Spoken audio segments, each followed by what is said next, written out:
हरि ओम सर्वेभ्यो नमो नमः नमस्काराः।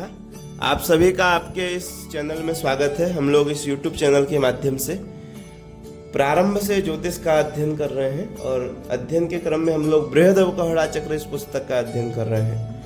तो निवेदन रहेगा प्रारंभ से एक बार अवश्य कक्षाओं का लाभ लें आप लोग। तो आज हम लोग जानेंगे प्रसूति स्नान के विषय में।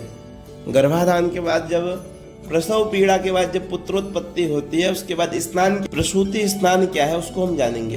प्रसूति स्नान अर्थात जो प्रसूता स्त्री है वो कब स्नान करेगी पुत्रोत्पत्ति के बाद। आइए इस विषय में जानते हैं। करेन्द्र भाग्या नीलवासवान्त्य मैत्रेन्दवाश्वे ध्रुवभेन्हि पुंसां तिथावरिक्ते शुभमामनन्ते प्रसूतिका स्नान विधौ मुनीन्द्राः।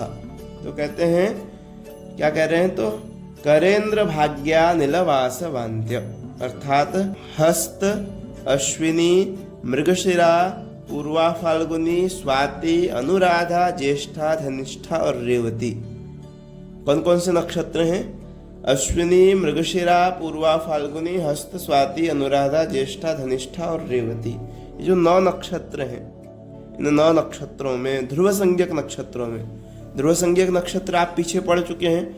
पुनः आपसे कहूंगा यदि आप पीछे कक्षाओं का अभ्यास नहीं किए तो एक बार अवश्य करें। उत्तरात्र रोहिण्यो भास्करस्य ध्रुवम स्थिरम। तो तीनों उत्तरा और रोहिणी, ये 4 नक्षत्र, ये भी ध्रुव संज्ञक। इन नक्षत्रों को ग्रहण करना चाहिए।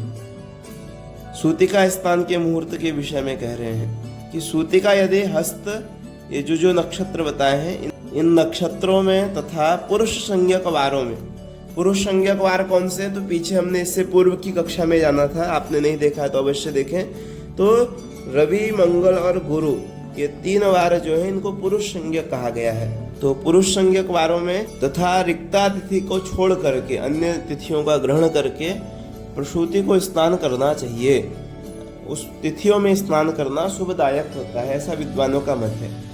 आइए हम लोग एक श्लोक और देख लेते हैं। स्नाता प्रसूताप्यसुता बुधे च स्नाता च वंध्या भृगुनंदने च सौरे च मृत्युः पयहानिरिन्द्रो पुत्रार्थ लाभौ रविभौम जीवे। कहते हैं यदि प्रसूता स्त्री बुधवार को स्नान करती है तो पुत्रहीन हो जाती है। शुक्रवार को स्नान करने से बंध्या होती है।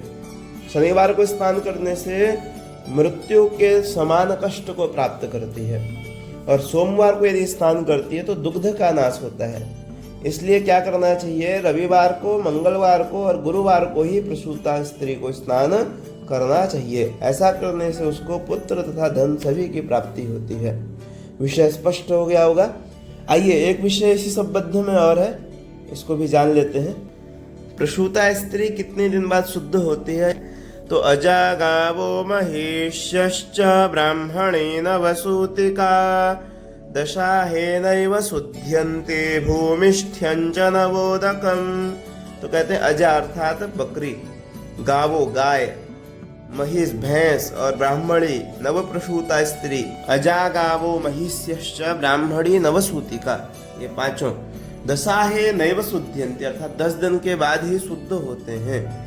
भूमिष्ठञ्च नवोदकम, और जो भूमि से नया जल हम लोग निकलता है या वृष्टि का जल कहिए, चाहे जब बोरिंग आदि करते हैं तो वो जो जल है वो भी 10 दिन बाद ही शुद्ध होता है। तो इसमें ये समझे हम प्रसूता स्त्री कितने दिन बाद शुद्ध होती है। विषय स्पष्ट हो गया होगा। अस्तु, नमो नमः, नमस्काराः, तो धन्यवाद।